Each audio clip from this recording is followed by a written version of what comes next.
Awal resign itu dulu banyak yang nentang lah, banyak yang support, banyak yang enggak juga, termasuk dari keluarga juga. Ada yang support saya resign, ada yang enggak.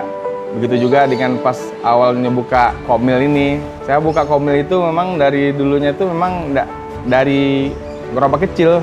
Saya ingat pertama kali gerobak saya itu ukurannya cuma 1 meter.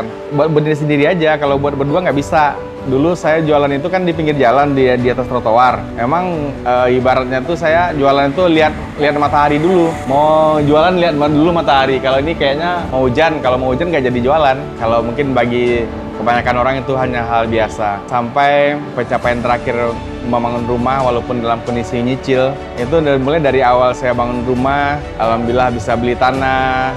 Cuman yang bikin haru itu, kebetulan saya syukuran naik ke rumah itu di 2 hari Kamis sama Jumat. Kebetulan Kamisnya itu saya ajak sholat masyarakat yang ada di sekitar rumah saja. Pas maghrib datang dan alhamdulillah semua dari pihak keluarga pastinya dan masyarakat sekitar.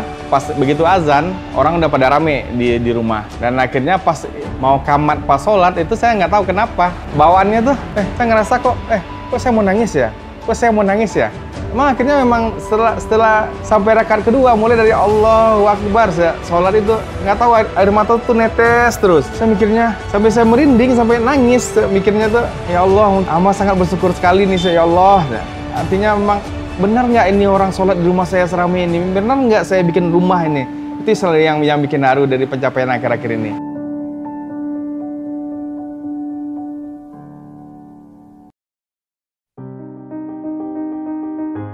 Assalamualaikum warahmatullahi wabarakatuh. Kenalkan, nama saya Fajrin, biasanya dipanggil Iin. Saya owner dari Komil Ijo Payakumbuh. Komil Ijo kita mulai di tahun 2012, tepatnya itu tanggal 5 Mei 2012. Sebelum buka Komil Ijo ini, saya sebelumnya udah kerja di beberapa perusahaan. Kebetulan ada buka leasing mobil SMS Finance di Bukit Tinggi. Kerja di leasing, itu rata-rata saya punya gaji bisa dibilang di atas 20 juta sebulan lah. Maksimal tuh saya pernah dapat gaji di waktu di leasing itu 42 juta sebulan. Alhamdulillah di saat itu saya kerjanya 4 bulan cuma meraba, akhirnya bisa dibilang target terus. Dan memang kalau di finansialnya, saya bilang itu sangat luar biasa. Karena di saat udah 4 bulan kerja itu, pas ingat saya waktu itu bulan puasa, akhirnya pencarian saya drop, itu cuman gaji 20 jutaan sebulan. Waktu itu sempat saya kesal gitu. Kesalnya itu kenapa hanya 20 juta gitu. Nah, jadi waktu itu memang rata-rata gaji saya di atas 30 juta refundnya. Di ujung tahun 2011 itu saya bekerja dan alhamdulillah sangat bisa dibilang sangat luar biasa secara finansial.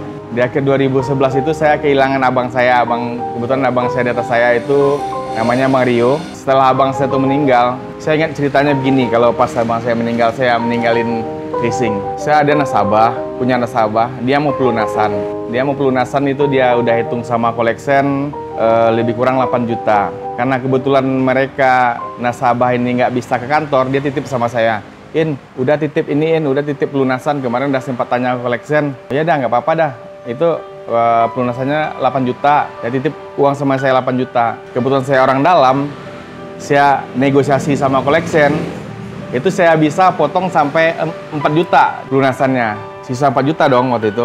4 juta waktu itu saya ambil lah, saya makan. Lebih kurang nggak sampai seminggu setelah saya ambil uang 4 juta dari nasabah saya itu, abang saya sakit. Abang saya cuma sempat dirawat 11 hari waktu itu. Dan akhirnya abang saya meninggal. Jadi semenjak itu saya ngerasa masih berasa hukuman saya kehilangan abang saya karena saya ngambil duit nasabah saya 4 juta. Mulai dari Desember itu, Januari, Februari, itu bisa dibilang saya nggak kerja lah, malas-malasan terus. Artinya saya kehukum diri saya udah ambil nih duit 4 juta, saya maling 4 juta ini, dengan 4 juta, saya kehilangan abang saya. Makanya akhirnya di saat itu saya bilang, ya kayaknya nggak ada keberkahan yang saya dapatin selama di kerja di sini. Akhirnya tuh saya juga bakal kehilangan abang saya.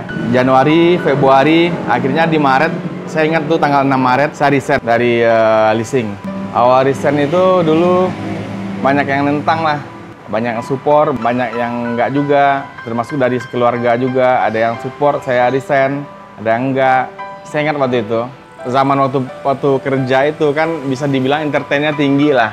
Artinya duit itu kayak nggak bisa dibilang mudah dapatinnya bang. Ini memang 2 bulan itu saya resign, memang cari kehidupan juga masih kayak leasing juga gitu loh bang. Dan di saat saya mau mulai usaha itu dulu bang, saya udah ada ngutang sama teman bang 15 juta. Tapi alhamdulillah waktu itu zaman kerja itu saya dulu sempat beli motor. Motor itu saya sekolahin di KUR. Akhirnya keluar waktu itu 28 juta kalau nggak salah. Saya bayar utang 15 juta, sisa 13 jutaan itu. 13 jutaan itu masih nikmatin juga, masih foya-foya juga bang. Akhirnya memang seingat saya waktu itu mulainya itu di angka 7 juta bang. Kalau orang bilang mulai usaha dari nol, saya mungkin dari minus mulai saya. Kalau dibilang yakin, saya yakin waktu itu bang. Karena selain keyakinan, saya mencari keberkahan juga waktu itu bang. Karena dari beberapa sebelumnya uang banyak pun ternyata kalau nggak berkah juga nggak bisa dinikmatin bang gitu. Suka dukanya pasti banyak. Mulai berawal dari pertama kali buka komil itu bang, yang pastinya di rumah orang tua 2 perdebatan loh bang. Yang satu papa saya nggak support, yang satunya alhamdulillah mama saya support. Tanya sama mama gini aja bang, ma susah mama nguliahin dan akhirnya sekarang mau jualan. Mama malu nggak? Alhamdulillah waktu itu support dari mama sangat besar bang. Mungkin karena mama bisa nguliahin dan akhirnya bisa berpikir kayak sekarang mau jualan, itu mama sangat support nak. Cuman berbanding terbalik dengan papa saya. Di saat saya udah baru mulai jualan yang gerobak tuh, ada beberapa kali papa saya telepon. Gimana nak?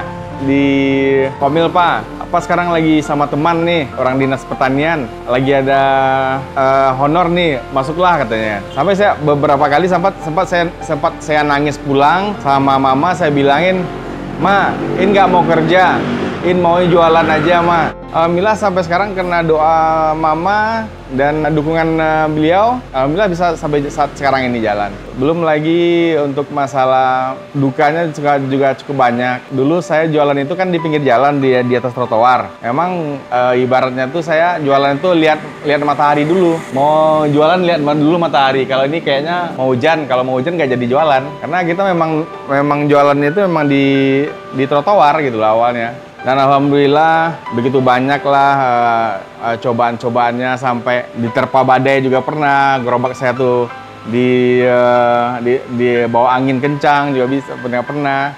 Namanya kita jualan di trotoar, penitipan Satpol PP juga sering gitu loh. Dan alhamdulillah seingat saya waktu itu 10 bulan saya di pinggir jalan. Kebetulan saya waktu itu jualannya di depan notaris, di kantor notaris ibu yang ada Bu Nora di sana. Pas 10 bulan saya jualan, kebetulan ibu tuh kantornya selesai. Dan saya waktu itu pas bulan jualan itu, saya baru ngontrak lagi tempat ibu itu.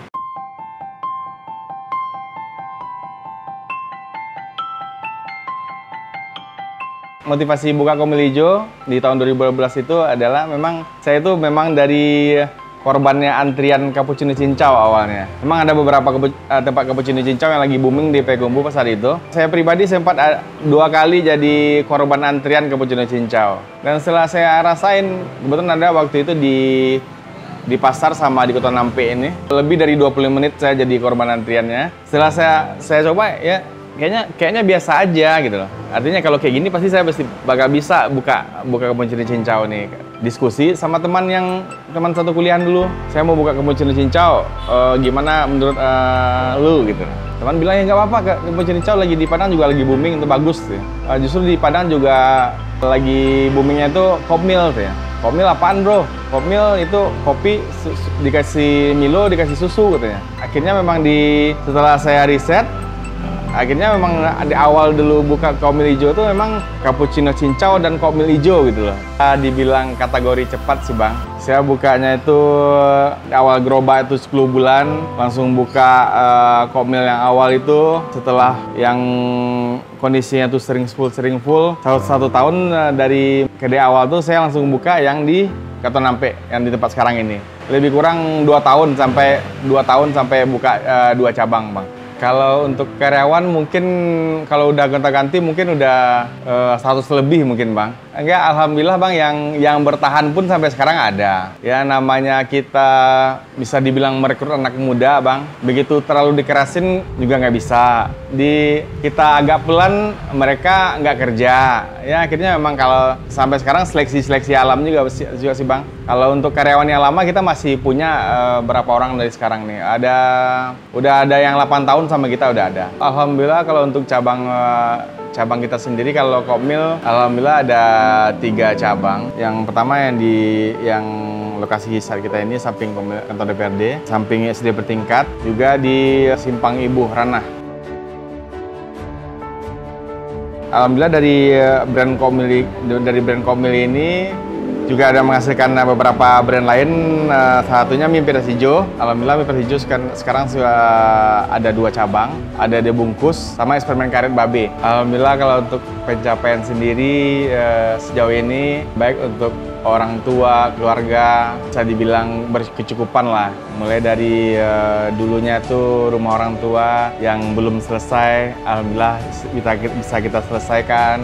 Dan di saat orang bisa beli motor, alhamdulillah kita juga bisa beli motor. Begitupun di saat orang bisa beli mobil, alhamdulillah kita udah bisa nyicil mobil. Terakhir pencapaian ini ya bisa membahagiakan anak istri dengan membangun rumah. Dari tahun kemarin baru selesai 3 bulan ini. Alhamdulillah, kalau mungkin bagi saya pribadi itu pencapaian luar biasa. Kalau mungkin bagi kebanyakan orang itu hanya hal biasa. Sampai pencapaian terakhir membangun rumah walaupun dalam kondisi nyicil, itu mulai dari awal saya bangun rumah, alhamdulillah bisa beli tanah dan mulai pembangunan. Alhamdulillah saya bangun rumah itu dalam waktu 7 bulan, dan kondisi dalam 7 bulan itu hanya biasa-biasa aja. Artinya memang setiap hari mulai dari tanah baru dibeli, pematangan, habis itu konsep bikin rumah, bikin pondasi, bangun semua sampai ke rumah selesai itu kondisinya bisa dibilang biasa aja. Cuman yang bikin haru itu kebetulan saya syukuran naik rumah itu di 2 hari Kamis sama Jumat. Kebetulan Kamisnya itu saya ajak sholat masyarakat yang ada di sekitar rumah saja. Pas maghrib datang, dan alhamdulillah semua dari pihak keluarga pastinya dan masyarakat sekitar. Pas begitu azan, orang udah pada rame di rumah. Dan akhirnya pas mau kamat pas sholat itu saya nggak tahu kenapa bawaannya tuh saya ngerasa kok saya mau nangis ya? Kok saya mau nangis ya?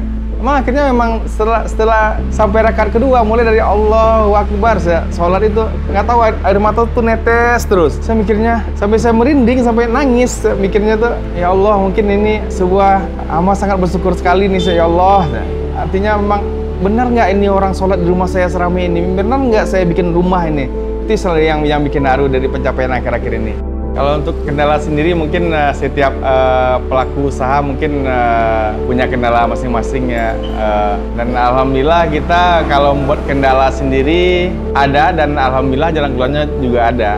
Cuman kalau untuk kendala terbesarnya kemarin pas pandemi, itu memang usaha kita ini memang potensi penimbulkan keramaian, memang artinya memang kita ditutup 3 bulan, kita ditutup. Dan sempat berpikir juga mau ngapain nih, kita punya karyawan, kita punya tanggungan di bank, kita punya kebutuhan yang emang nggak bisa dihindarkan, tapi kita harus dituntut untuk tutup gitu loh. Alhamdulillah waktu itu mungkin karena jalan yang dikasih Allah sama kita, akhirnya kita waktu itu buka minuman botolan itu es mangga hijau. Dan di pandemi itu memang Komil kita tutup, tapi orderan mangga kita di saat itu sangat luar biasa. Di kendala yang di Komil sendiri akhirnya ketutup jadinya karena ada es mangga hijau. Paling keinginannya yang belum tercapai sih, pengennya tuh usaha makin banyak, usaha makin lancar, tapi tanpa utang. Sedikit motivasi buat saya sendiri mungkin, dan juga buat para penonton. Kerjakan aja dulu, setelah jalan baru kita evaluasi. Kalau nggak pernah kita mulai, kalau nggak kita kerjakan, nggak bakal pernah mulai. Paling itu aja motivasinya. Saya Fajrin, owner Komil Hijau. Semoga ada manfaatnya. Assalamualaikum warahmatullahi wabarakatuh.